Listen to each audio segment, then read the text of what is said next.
Xin chào các bạn, hôm nay sẽ đưa vụ sạt lở ở bản Hán Cá Thệnh ra với cơn mưa ồn ào khiến nhiều người phải suy nghĩ và không có đường về nhà. .xin mời các bạn.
Rất lớn khiến nước chảy thành suối, suối chảy thành sông rồi các bạn ạ.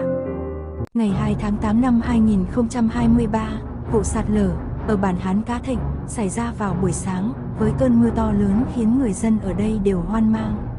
Buổi sáng ngày 2 tháng 8 năm 2023, sạt lở 11 trứng, sau đó có 6 chỗ nguyên trọng, sau đó có 2 vụ sạt lở làm nên tắc cống nước ruộng của người dân nơi đây và không thể đào đất được nữa, cho nên người dân nơi đây rất khó khăn và trở nên tức giận cơn mưa này.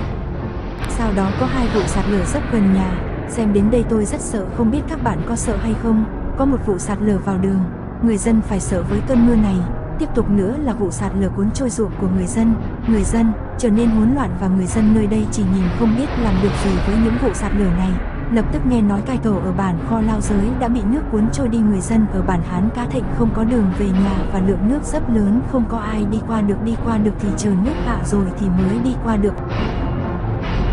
Ok, cảm ơn các bạn đã xem, các bạn hãy đăng ký và theo dõi mình để các bạn thấy video mới của mình nhé. Bye bye.